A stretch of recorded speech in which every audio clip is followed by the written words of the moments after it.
absolument aucune chance. Réfléchis, qu'aurait dit papy? Ne coupe jamais tes spaghettis, c'est mal poli. Spaghetti, Italie, Sukuna, ça sonne italien. Je suis un démon japonais, connard. Mais oui, évidemment, je dois laisser la place à Sukuna. Waouh, ce gosse est complètement con. Et en plus, la seule fois où je me suis fait un italien, c'était un mec qui s'appelait Antonio. Et sa femme a beaucoup pleuré quand je l'ai dévoré vivant. Des moments où t'as pas le droit de rigoler et que t'as trop envie de rigoler. Et il suffit que tu sois avec la mauvaise personne et c'est chaud. On se juge pas, je vous raconte un truc. Tu sais, on a perdu quelqu'un dans notre bande de copains et du coup, avec un de mes meilleurs amis, on est parti à l'enterrement. Et quand on arrive à l'enterrement, on se pose mais on reconnaît personne. Et il y a un gars, il prend la parole, il dit merci d'être venu pour Thierry. Et mon pote, il me dit c'est qui Thierry? Et je dis on s'est trompé d'enterrement. Tu sais, tu peux te tromper d'arrêt de bus, mais tu te trompes pas d'enterrement, tu vois. Et je savais pas quoi faire, il me dit on fait quoi? Je dis bah on n'est pas très nombreux, je me vois pas me lever, désolé, on s'est trompé de soirée, c'est gênant, tu vois. Je dis vas-y, bah j'espère que ça va pas être long, viens on reste jusqu'à la fin. On reste jusqu'à la fin, sauf que comme on n'était pas nombreux, ils se sont fait passer le micro et tout le monde a fait un discours. Et ça vient à nous. Et mon pote il me dit oh je fais quoi là? Je dis bah foutu pour foutu, fais un discours. Hein. Il me dit t'es sûr et tout? Je dis ouais. Il me dit je vais faire un discours, je dis fais un discours. Il me dit tu penses qu'il y a moyen je fais une cagnotte litchi? Je dis abuse pas. Il prend le micro, tu vois.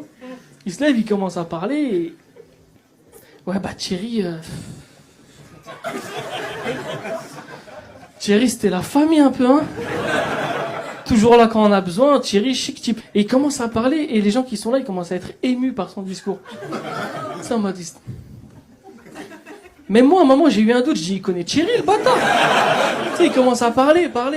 Et à un moment, je sais pas pourquoi, je prends de la hauteur sur la situation et je me dis, mais là, je vais exploser de rire. Mais je peux pas rigoler là, comme ça, tu vois. Et je repense à son truc de la cagnotte litchi, je commence à pleurer de rire. Mais comme c'était des larmes, les gens, ils ont pas capté que c'était...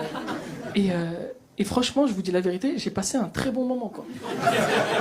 Ça se fait pas, hein, mais j'ai passé un très bon moment. Du coup, là, on a prévu de faire un enterrement par mois. Ah,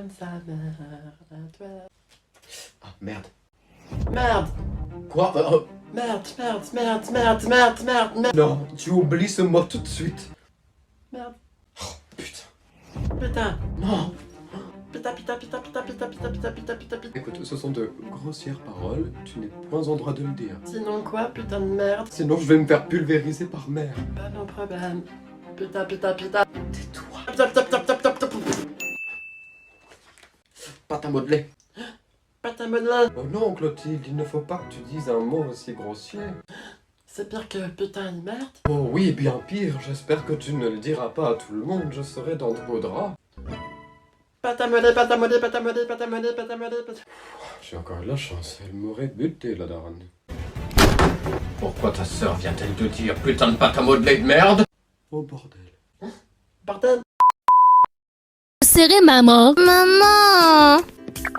Mais qu'est-ce qui se passe ma chérie? Mathéo il m'a quitté. Ça faisait 2 heures qu'on était ensemble. Ah, juste question comme ça, il habite où ton ex? Il habite à la rue de mon cul. Ah. Oui, c'est pourquoi? Vous êtes bien Mathéo? Oui, pourquoi? Because je suis la mère de Nelly. La mère de Nelly? Oh! Cette p...